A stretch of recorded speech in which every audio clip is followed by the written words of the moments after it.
pour illustrer le propos sur le pouvoir des LLM, alors on va parler plus tard du contenu et de sujets que vous connaissez où vous avez été exposé largement sur la création de contenu par LLM. On voulait partager un autre exemple dans l'univers du marketing. Alors je ne sais pas si vous connaissez Shark Ninja. Shark Ninja, c'est le Seb américain. C'est le champion du dry fryer. Voilà, toutes mes connaissances en cuisine et en dry fryer s'arrêtent là. C'est donc une société américaine. Et Artefact US a travaillé avec eux sur un concept qu'on a appelé synthétique persona. Le concept de synthétique persona, c'est quoi? C'est pour certains ou certains d'entre vous qui ont déjà été exposés au problème, du processus de collecte d'insights, de tests de créa ou de nouveaux packaging. C'est les heures passées derrière une glace sans teint à boire du Coca-Cola pour pas s'endormir devant un focus group plus ou moins bien casté, qui vous livre des avis également plus ou moins inspirés sur votre campagne, sur vos prochains produits, etc. Tout ça, ça prend beaucoup de temps, ça prend beaucoup d'argent, c'est plus ou moins inspiré et inspirant. Et donc, il y a certainement des choses à réinventer dans les insights. L'ambition de la synthétique persona, il est très grand. L'ambition, c'est de simuler vos consommateurs. Alors, peut-être pas tous les consommateurs pour commencer. On va peut-être commencer par les personas qui vous paraissent les plus stratégiques pour l'adoption ou la recommandation de votre marque. Mais c'est ça l'ambition. C'est de pouvoir dire, est-ce que je peux, au lieu d'écouter des consommateurs qui sont plus ou moins dans la cible, est-ce que je peux discuter avec ce consommateur virtuel? Est-ce que je peux tester des idées avec lui? Est-ce que je peux tester des créas, des contenus, des visuels, des produits, collecter un premier feedback qui va me permettre peut-être, d'accélérer, et deux, de garder les étapes les plus coûteuses des insights pour plus tard, une fois que j'aurai défriché, peut-être éliminé les pistes les moins prometteuses. L'idée derrière, c'est quoi? C'est de modéliser un certain nombre de paramètres qui peuvent être des paramètres sociodémographiques, des paramètres plutôt shopper, des paramètres d'attitude par rapport à la catégorie, d'appétence par rapport à votre marque. Voilà, tous les paramètres qu'on a envie de retrouver, de tester auprès des consommateurs. Et pour faire cela, dans le cas de Shark Ninja, on peut puiser dans quand même un répertoire assez large de sources de données.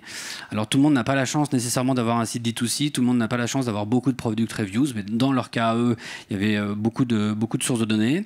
Et donc en compilant à la fois les données des clients qui se sont enregistrés, des données tierces vendues par Epsilon, les données de GA de comportement sur mon site, ceux qui sont inscrits au programme de fidélité, les réseaux sociaux, etc. Compiler toutes ces données, clusteriser grâce à des modèles d'AI de manière automatique en groupes de consommateurs en fonction de leur attitude à la catégorie, à la marque. Et surtout c'est la dernière étape qui est la plus intéressante, c'est donc d'entraîner des modèles LLM pour qu'ils reflètent la posture, les attitudes de la personne en question.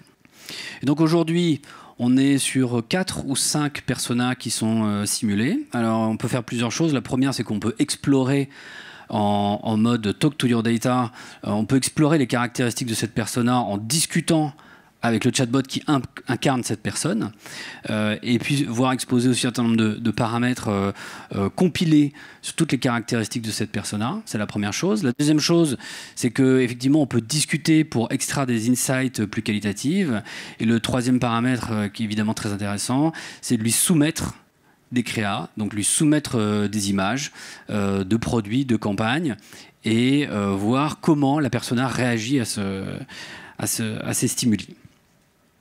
L'enjeu est évidemment celui de la vélocité du time to market des produits et des contenus créatifs. C'est un enjeu évidemment également d'efficacité opérationnelle. Mais si on se projette un peu, et encore une fois en tant qu'ancien marketeur, je trouve que c'est un cas qui m'inspire énormément, c'est de dire aujourd'hui ils ont fait 4 personas, mais pourquoi pas 4? Pourquoi pas 40? Pourquoi pas 400? Pourquoi pas inclure ces personas synthétiques dans le cycle d'optimisation de mes créas? C'est-à-dire que je lance une première vague de créa générée par le LLM qui sont testés auprès d'un certain nombre de personnages, avoir des scores d'appétence à travers les différentes personas. Un certain nombre de contenus vont être éliminés, d'autres vont être automatiquement optimisés et ensuite poussés dans les plateformes médias avec les learnings en termes de performance dans le marché réel qui vont informer la boucle. Voilà. Donc c'est encore un cas assez early stage qu'on vous partage. Malheureusement, comme c'est une entreprise américaine, c'était compliqué de les faire intervenir ici à Paris. Mais c'était un cas qui sortait un peu du contenu LLM et contenu qu'on verra un peu plus tard, mais qui illustre le potentiel extrêmement vaste et diversifié des LLM au service du marketing. Voilà. Si vous voulez, on pourra en reparler au moment du moment de networking.